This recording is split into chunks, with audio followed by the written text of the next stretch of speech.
The International Criminal Court has issued arrest warrants for Israeli Prime Minister Benjamin Netanyahu and former Defense Minister Yoav Gallant over war crimes in Gaza. The International Criminal Court cited reasonable grounds to believe they oversaw attacks on civilians and used starvation as a weapon. The court clarified that Israel's acceptance of its jurisdiction is unnecessary and stated that the disclosure of the warrants serves the interests of victims. Additional charges include murder, persecution, and other inhumane acts.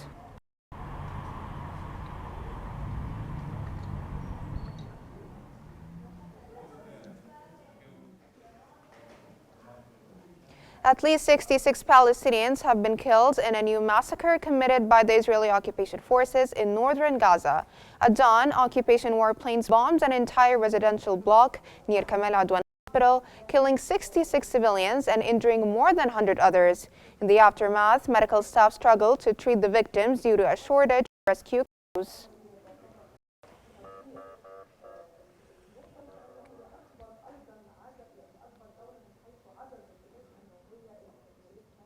Arab League Secretary General Ahmed Abul Ghait has criticized the U.S. veto at the United Nations, which blocked a ceasefire resolution backed by 14 nations. Abul Ghait said the veto enables Israel's deadly campaign, including forced displacement and starvation in Gaza. He also remarked that the veto exposes the UN's failure to address regional conflict and advancing plans from the Israeli far right to further annex and resettle Palestinian territory. The result of the voting is as follows. 4 Palestinians have been killed and others were injured after occupation warplanes bombed the city of Khan Younis. Medical sources reported that the occupation forces targeted a group of citizens in the Qal Crane area southeast of Khan Younis. This came after an Israeli airstrike hit the southern part of Al-Mawasi yesterday, killing more than 7 people.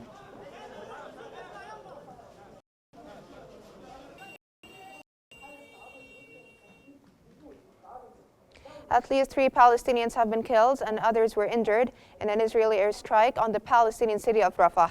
While in the Nusayrat camp in central Gaza, at least 2 Palestinians were killed and others were injured after an Israeli drone fired a shell at a group of citizens.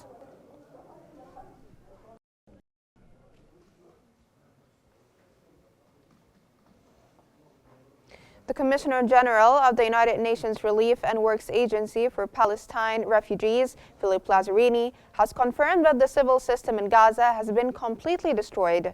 On social media, Lazzarini stated that 80% of the Gaza Strip are high-risk areas, noting that northern Gaza is suffering under a stifling siege and that people have not received humanitarian aid for more than 40 days.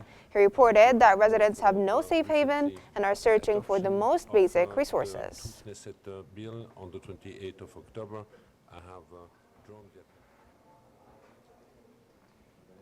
Jordanian Foreign Minister Ayman al-Safadi has emphasized that international criminal court decisions must be respected for Palestinian justice.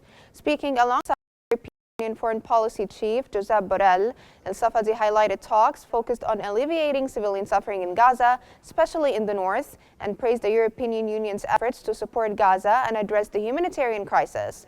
Borrell affirmed that the International Criminal Court's arrest orders for Netanyahu and Gallant should be enforced and criticized Israel's obstruction of humanitarian aid, stressing the European Union's commitment to exposing atrocities against Gaza's children.